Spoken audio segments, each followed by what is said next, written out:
بسم اللہ الرحمن الرحیم۔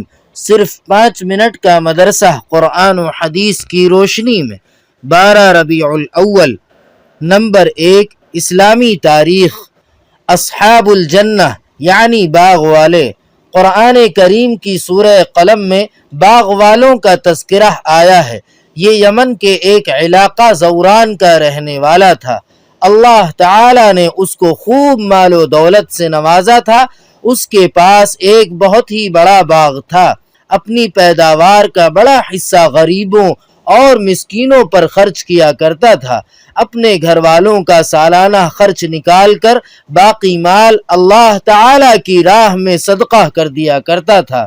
جب اس نیک آدمی کا انتقال ہو گیا تو اس کے لڑکوں نے کہا کہ ہمارا باپ تو بہت بے وقوف تھا کہ اپنی دولت غریبوں پر لٹا دیتا تھا۔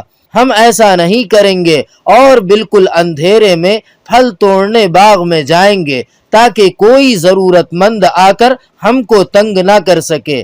ابھی انہوں نے یہ فیصلہ ہی کیا تھا کہ اللہ تعالی نے ان کے باغ اور کھیتیوں کو تیز اور گرم ہوا کے ذریعے رات ہی میں جلا کر راکھ کر دیا۔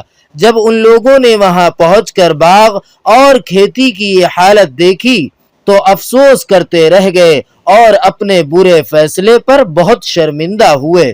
بلا شبہ غریبوں اور مسکینوں کا حق نہ دینے والوں اور خدا کی راہ میں خرچ نہ کرنے والوں کے ساتھ اللہ تعالی کا ایسا ہی معاملہ ہوا کرتا ہے۔ نمبر 2، حضور صلی اللہ علیہ وسلم کا معجزہ، ایک اقیہ سونے میں برکت۔ حضرت سلمان فارسی رضی اللہ تعالی عنہ فرماتے ہیں، جب مجھے رسول اللہ صلی اللہ علیہ وسلم نے میرا قرضہ ادا کرنے کے لیے سونا دیا تو میں نے کہا یا رسول اللہ، اتنے سے میرا قرضہ کیسے پورا ہوگا؟ تو رسول اللہ صلی اللہ علیہ وسلم نے اس کو بوسہ دیا اور پھر مجھے دیا اور فرمایا جاؤ، اللہ تعالی اس سے تمہارا قرضہ ادا کر دے گا۔ حضرت سلمان فارسی رضی اللہ تعالی عنہ فرماتے ہیں کہ میں وہ لے کر گیا اور اس میں سے وزن کر کے دیتا رہا یہاں تک کہ میں نے اس سے 40 اقیہ ادا کر دیا۔ نوٹ: ایک اقیہ تقریباً 40 درہم کے بقدر ہوتا ہے، جو تقریباً 3.25 تولہ سے کچھ زیادہ ہوگا۔ نمبر 3، ایک فرض کے بارے میں، پردہ کرنا فرض ہے۔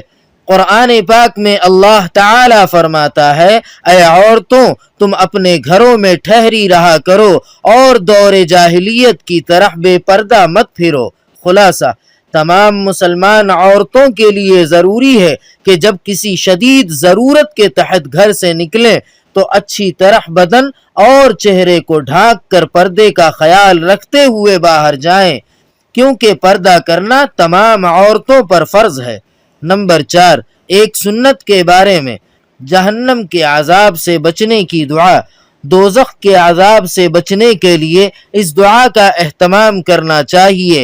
یہ نیک بندوں کی دعا ہے جو وہ دوزخ کے عذاب سے بچنے کے لیے پڑھا کرتے تھے۔ ربنا اصرف عنا عذاب جہنم ان عذابها كان غراما انها ساءت مستقرا ومقاما۔ ترجمہ: اے ہمارے رب، ہم سے جہنم کا عذاب دور رکھ، کیونکہ اس کا عذاب پوری تباہی مچانے والا ہے اور بے شک جہنم برا ٹھکانہ اور بری جگہ ہے۔ نمبر 5، ایک اہم عمل کی فضیلت، آنکھوں کی بینائی چلے جانے پر صبر کرنا۔ رسول اللہ صلی اللہ علیہ وسلم نے فرمایا، اللہ تعالی فرماتا ہے، جب میں اپنے کسی بندے کو اس کی 2 محبوب چیزوں کی آزمائش میں ڈالتا ہوں اور وہ صبر کرتا ہے تو میں ان 2 محبوب چیزوں کے بدلے اسے جنت عطا کرتا ہوں۔ 2 محبوب چیزوں سے مراد دونوں آنکھیں ہیں۔ نمبر 6، ایک گناہ کے بارے میں، مرتد کی سزا جہنم ہے۔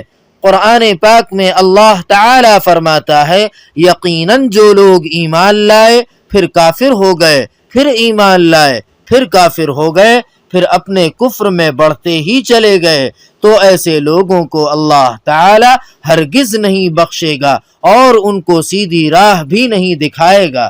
نمبر 7، دنیا کے بارے میں دنیا ہی کو اپنا مقصد بنانے والے۔ قرآن پاک میں اللہ تعالی فرماتا ہے، آپ ایسے شخص سے اپنا خیال ہٹا لیجئے جو ہماری نصیحت سے منہ موڑ لے اور دنیاوی زندگی کے علاوہ اس کا کوئی مقصد نہ ہو۔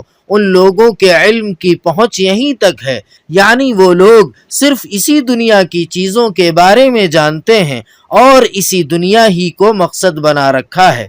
نمبر 8، آخرت کے بارے میں کم عذاب والا دوزخی۔